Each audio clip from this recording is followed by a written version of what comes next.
then superintendent from Inola knocked on my door one day there in the summer of 49, and introduced himself, L.R. Harrington. I don't know if you know that I do name. know him. Okay. Anyway, he came and he said, I got a job, and I'd like you to come to Inola and look it over and think about it. He said, you'll be teaching junior high and coaching junior high. I said, okay, well, I didn't have a job at the time, and jobs weren't real plentiful in 1949. But anyway, we borrowed my wife's car and drove to Inola and looked the situation over and thought, well, boy, you know, it's a small town. And the school was down right in the business section. Yeah. Yeah. And so we said, nah, I've got to start somewhere. So we moved to Inola, bought a car borrowed the money to buy a car and everything, and we moved to Inola and spent 1 year there. And then one day, a superintendent from Okmulgee County, a school called Twin Hills. I don't know if you heard it. It's a rural school, consolidated school. It has a couple of elementary schools that feed into it. But anyway, the superintendent comes there and he said, I've got a job at Twin Hills and I'd like for you to come talk to me about it. I said, how'd you get my name? He said, well, from your basketball coach at Northeastern.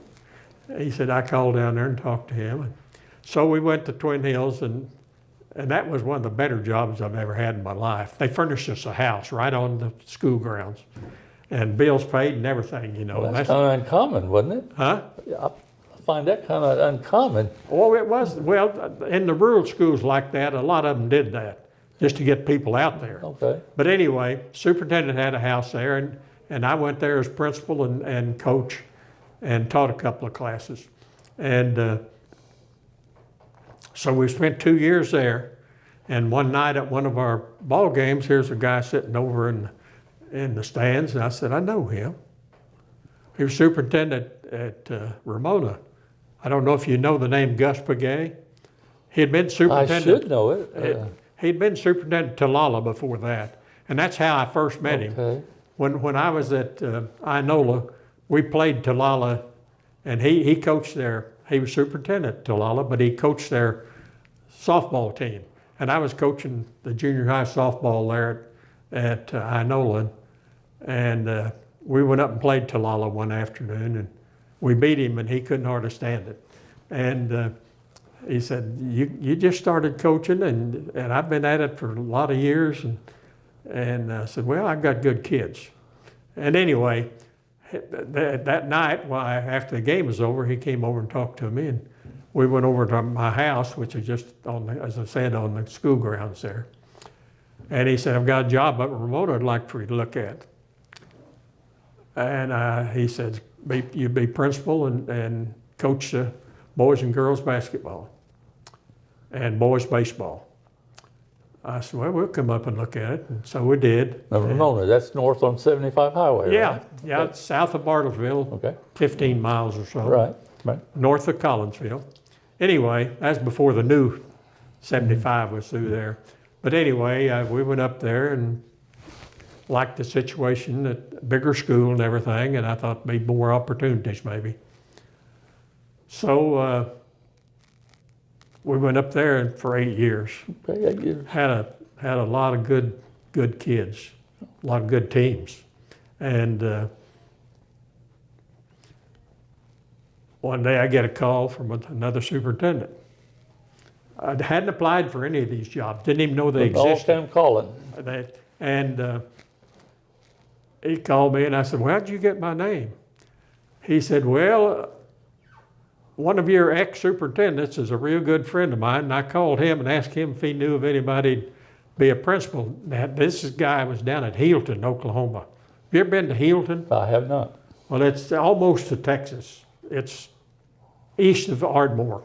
But anyway, I thought, boy, that's a long way from northeastern Oklahoma. And but we went down there, and went down there one Friday after school was out, and for the summer, and we went down there and spent 3 or 4 hours. And after I talked to him a while, I said, we can't come down here. Well, why not? I said, too much red dirt. I was just honest with him, you know. I said, up in northeastern Oklahoma, we've got good old black dirt and good soil. And I said, it's the greatest place in Oklahoma to live. Well, he said, you go home. That was a Friday. He said, you go home, think about it a week, and then call me back. Well, on Monday morning, I called him. I said, we're not coming, so you better look somewhere else. And anyway, just a stroke of luck, why, a couple of years later, well, that was 1958. And about a year later, why, my wife and I are in downtown Tulsa. That's when they had a lot of shopping down there, you know, before they all moved out to the suburbs. Yes. But anyway, we were downtown on a Saturday shopping. Who do we run into but this guy from Healdton? Only he's not at Healdton anymore. He's at Sapulpa, as superintendent at Sapulpa. Little close to northeast Oklahoma then. And so we visited a while. And I said, what are you doing up here? And he told me then, well, I'm superintendent at Sapulpa now. He said, if you'd taken that job at Healdton, you'd probably be superintendent down there now. I said, no, I didn't want that job at Healdton. I said, you know that. And he said, we're building a new high school, and we're going to have a separate junior high. And I'd like to, in a year, it'll be ready in about a year. Now, this was 1958. That was 58. Well, it was actually 59 when I ran into him. Okay. And he'd taken the job that year.